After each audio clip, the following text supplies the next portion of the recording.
Welcome to Shorty SuperCoach, and today we're going to discuss perhaps the most consistent and reliable SuperCoach player of all time.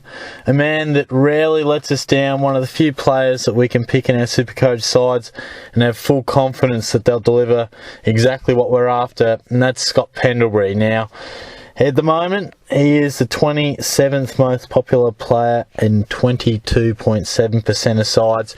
Having caught a few of these player profiles, I'm just working my way through some of the more popular players and working our way to the absolute popular picks in Nat Fyfe, Dangerfield, Myers and things like that. So at the moment, Pendlebury finds himself certainly in the top 30, and I thought possibly a few more may have had him, but he sits at 27 in 22% of sides, and he's priced at $645,000, which is obviously expensive, but you know what you're going to get with him. As I said off the top, as reliable as any and as consistent as any.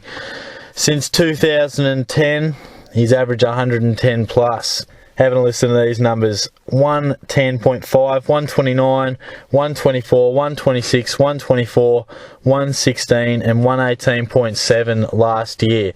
Unbelievable numbers. He's a fantastic player, one of the best players in the competition. Oozes class, has poise and time, which has been one of his trademarks for many years. And the best part about him is he doesn't let you down. He always has consistent scores. Last year had a low score of 82 in round 20, and he didn't drop under the 100 mark much at all. Of course, he had a slowish start to the season with scores of 89, 110, 102, 104, but that was when Buckley was playing him off the half-back line, and a bit of an experiment which didn't work. As soon as he got back in the midfield, he exploded with enormous numbers, and again, averaged fantastic across the whole season. So, as far as I'm concerned, he should be one of your first pick players.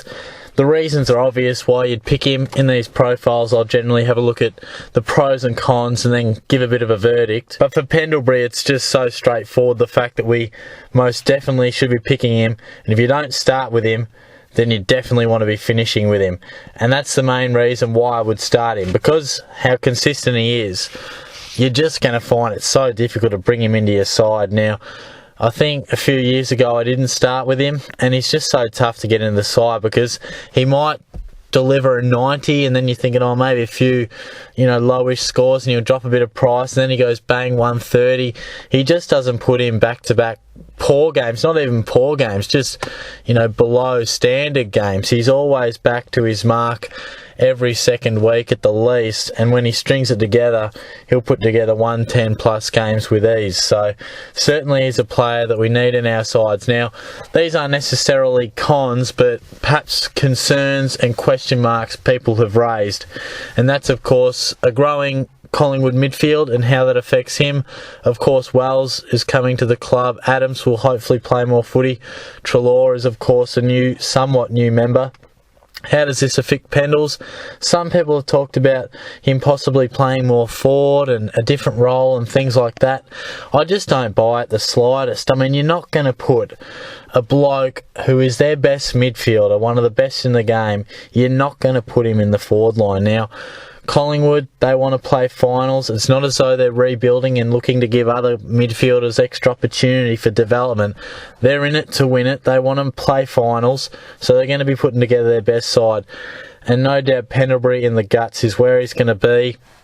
Yes, he did start off the half-back flank for a little bit last year, but that was probably an absolute desperate need, that they absolutely needed someone off that half-back line as a designated kicker, and he still rolled into the midfield a reasonable amount, but it was more of a trial, and quickly Buckley learned that that wasn't working and it didn't fully utilise his potential and talent. So I would not think he'd be making the same mistake. If anything, we would see him rest forward a little bit more than maybe a Treloar or someone like that, or a side bottom.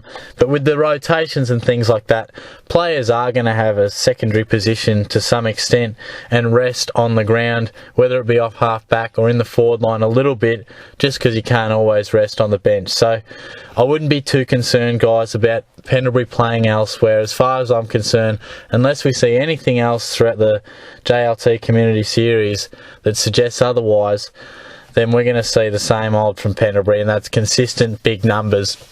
645 and an average of 118.